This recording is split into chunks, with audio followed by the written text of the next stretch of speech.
Welcome back to Inside City Hall. The city's Public Housing Authority is once again in the headlines over a report on the progress of repairs stemming from Hurricane Sandy. About 75% of the billions of dollars in approved federal funding remains unspent, with all repair work connected to the storm scheduled to be completed by 2021. This all comes as the city's housing authority faces a wave of other issues over heating outages and failures in lead paint inspections.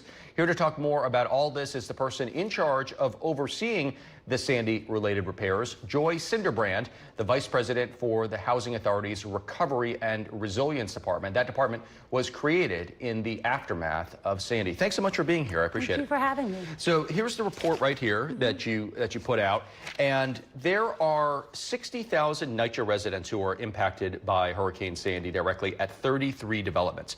Let's take a look at the list of where things stand right now. You put it out on it. One is complete. One of the 29 projects that are listed on this here, 22 are in construction, 3 in procurement, 3 in design.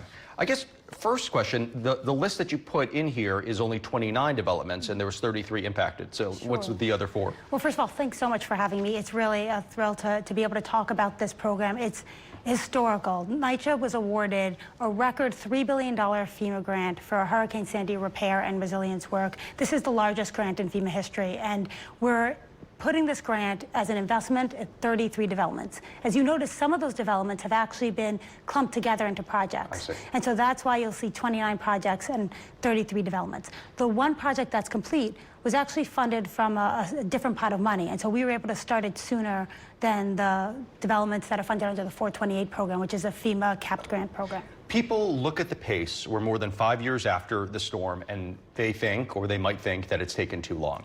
What's your response to that? Sure. And, you know, this is really unprecedented work. So, you know, let's talk about a program of this size and this complexity is unlike anything that's been implemented in New York City, or I might argue the country before. In the past, when there was disaster recovery work, there has been decisions in other cities to do things like displace residents and demolish buildings and replace them from the ground up.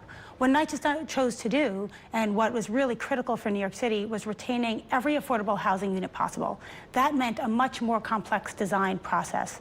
These 33 developments represent 219 buildings. Design for each building has to be done separately based on the building's orientation, height above sea level, and the specific scope of work FEMA funded for that building. Complicated. Let's look at the spending levels. You spent, as I mentioned, about a quarter of the total. Is that a piece that you are okay with? Do you feel that you are spending money, as you see here, the green over there is what is forecast, the blue is what you've actually spent. There's a lot of money still to be spent. Is this a pace that you are proud of, that you're comfortable with? You know, NYCHA got access to the funds in December of 2015. And since then, the 2 years since then, we've ramped up the spending as fast as possible. As I mentioned, the design for each of these developments is very complex. So to date, we've spent $767 million. We've certainly spent money since the end of the year when that report is from. And this year, we're anticipating spending another $820 million. So what you're seeing is the construction program ramping up to its peak. And that is happening at a pace that is ongoing. A year ago today, we had 7 projects mobilized. Now we have 27 projects mobilized, with the rest going to be mobilized later this year. It might be worthwhile to you repeat something there. FEMA announced this grant in March 2015. The storm was back in 2012. Right. NYCHA got those funds towards 2016. So the delay was, obviously, if you had gotten the money sooner, presumably you would have started spending sooner. You would have started doing these designs sooner. Is that right? So, and just to clarify, NYCHA has never actually had the $3 billion. What we have is access to the funds. We have to go through the state in order to draw down any of those funds. And as the projects develop, you know, it's actually an iterative process.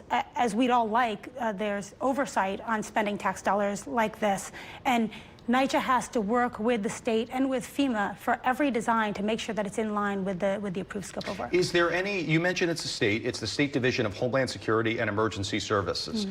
Do you think that there's any politics? If you have read the headlines recently, the mayor and the governor have been feuding from time to time. Has politics blocked you from getting that money quicker? We've had a great relationship with our partners in the state and FEMA. The program was a pilot program, the 428 program. So developing the initial drawdown process certainly took some time, but now that we have the process in place, we actually have a well-oiled machine for taking the designs, getting them approved, submitting invoices, and getting reimbursed. Right. Generally, NYCHA has not had the most favorable of coverage recently, and for good reason. There are people who have spent some extremely cold weather inside with no heat, lead paint, giving misinformation under oath. Perhaps you want to share something about NYCHA that other people don't know. Well, one thing I do want to point out is this report really goes into the oversight and transparency for the Sandy program. What's critical is that this program and these dollars are being spent with more oversight than any money that has ever been spent at the agency. This is an extraordinary opportunity. $3 billion is more than the federal government has invested in public housing since its inception. It's a one-time chance for NYCHA to make investments, leverage these dollars as much as possible. There's a balance there. You want to have transparency, you want to have oversight. At the same time, every hurricane season that we go through that these repairs aren't done, these projects aren't done, leaves vulnerable people at risk. So do you feel that the red tape is apparent, that there's too much oversight? You know, the processes that we go through are required steps. They're required by the funding sources, and they're required by the oversight agency. But this is an opportunity for you to say, look, I'm doing my best here. I came from the private sector. I've been in the public sector as well. And getting the necessary projects done so that if there is, God forbid, another storm like Sandy, and people aren't going to be without hot water or be forced out of their homes because of mold, is there anything that you want to say specifically about the regulations that you feel adjusted? Well, in this case, once we have the approval for the design and we're able to start construction, we're able to move forward as fast as the construction project moves. And so once that project started, you'll see construction projects move as any very complex construction project would. So let me just take a second to talk about the scope of work. Sure. Because this is not simply replacement in kind of equipment of infrastructure and structural protection. We're not going to take a boiler that was flooded in a basement and put it back in a basement. And so what that means is, in order to reinstall that boiler, we're going to have to build an ancillary building above grade, above the design flood elevation, accounting for sea level rise. We're going to take critical equipment like the boilers, heat and hot water systems, electrical systems, pumps and plumbing systems, put them in that building, and then redesign the distribution system for that development. That does take time, and we recognize that residents have been very patient. They see the activity on their developments right now. The 27 developments that have mobilized, we have been working hand in hand with tenant leadership there to keep them up to speed, and we meet with the residents on a monthly basis at the TA meetings. We meet with them at design and construction milestones. The goal is to make sure that they are with us on this progress. And you, just finally, to them saying, this is all great, I see people working, but I'd like to be protected sooner, you would say what? I would say, you know, NYCHA residents, the 60,000 NYCHA residents in these buildings are New York City residents. And like all New York City residents, they look to OEM, city OEM, they look to NYCHA operations to really protect them during critical emergencies. And the goal is to get them the information they need as soon as possible. And this is, you know, I grew up down near Sheepshead Bay. Staying home during a storm wasn't sheltering in place, you just stayed home. Nothing ever happened. Right. This is really a new era for areas of the city that are on the waterfront, and making sure people are prepared is not just protecting structure and infrastructure, but it's getting people information. Okay, we'll have to leave it there. Thanks so much for being here. I appreciate it. We get